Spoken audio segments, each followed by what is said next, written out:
Vamos lá, seguindo com mais um destaque internacional, uma mulher no Arizona, nos Estados Unidos, foi atropelada por um carro autônomo, ou seja, sem condutor, e morreu. E o veículo era operado por pela empresa Uber, Vini.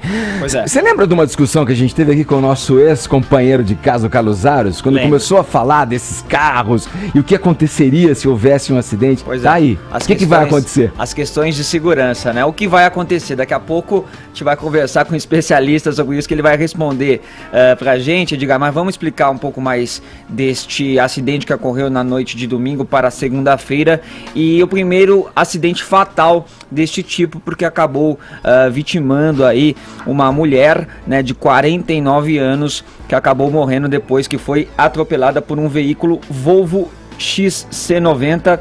E aí a imagem que a gente vê, né, da ABC, emissora lá dos Estados Unidos, mostrando aí aquela, vocês estão vendo ali na tela, né, uma bicicleta. Ela estava de bicicleta no momento quando foi atropelada, né? A polícia diz que ela estava fora da faixa de pedestres e o carro realmente estava neste modo autônomo, guiado sem o controle do motorista. Sim.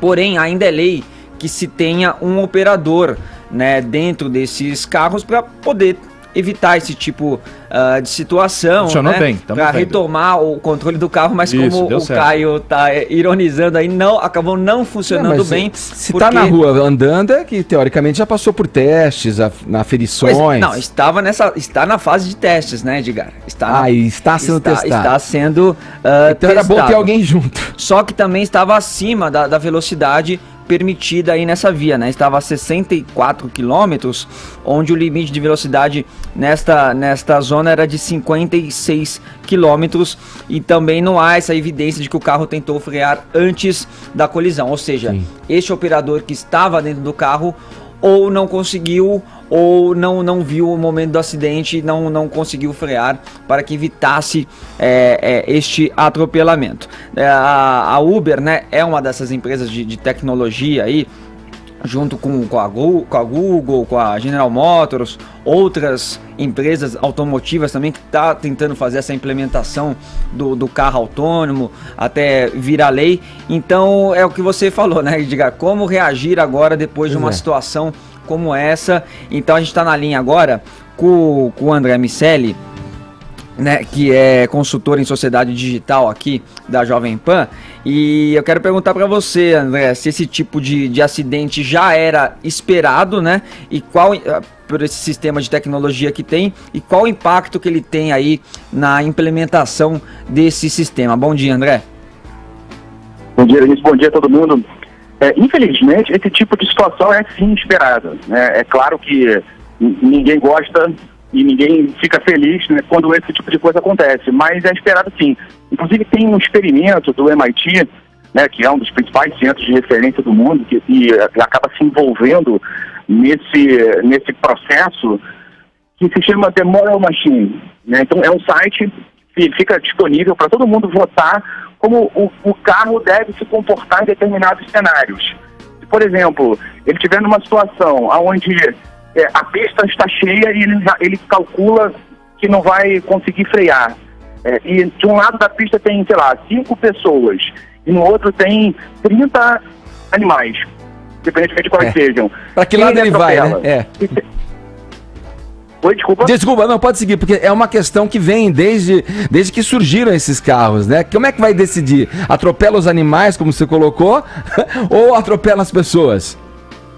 Pois é, e o centro de julgamento acaba sendo muito importante. Tem uma pessoa da sua família, né? Tem sua mãe de um lado da pista e 5 pessoas que você não conhece da outra. Como você se comportaria?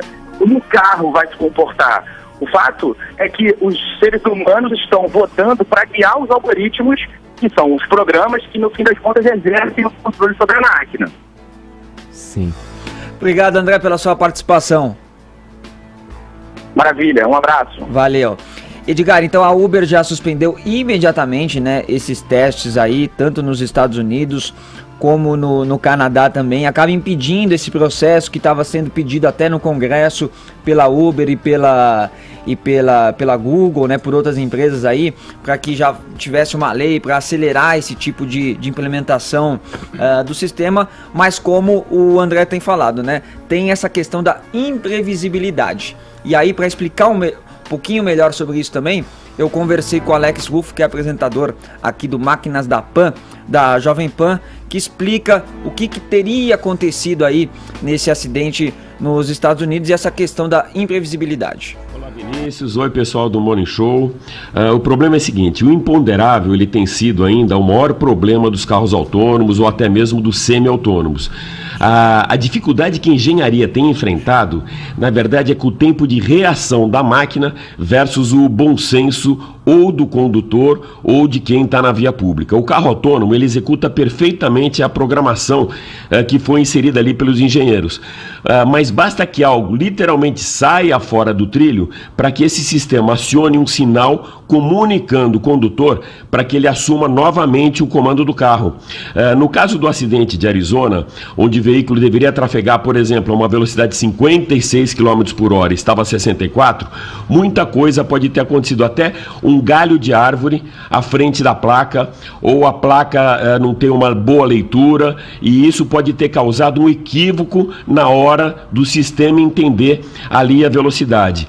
Ou até mesmo um movimento brusco da ciclista, e que sai fora do padrão de leitura do carro também, né? Se fosse um carro, no caso outro veículo, talvez isso não tivesse acontecido devido à massa do carro. A leitura seria muito mais tranquila e o acidente não teria ocorrido. É isso, Edgar, e eu conversei também com o Alex, ele explicava, né, trazendo aqui esse exemplo um pouquinho para o Brasil. Ele falou, é muito difícil, porque é muito complexo, às vezes tem vias, tem vias no Brasil que você tem ali placas duplicadas, então numa mesma via existem velocidades diferentes. Então como que o sistema vai compreender isso? Ninguém compreende, né, nem o ser humano. Nem o ser humano. Do sociólogo carioca, Manda. Não podemos transformar nosso mundo em Uberlândia. Tá vendo? Sociólogo. Mas você vê que às vezes a atitude mais segura numa situação, numa eventual situação de perigo no trânsito, nem sempre é frear.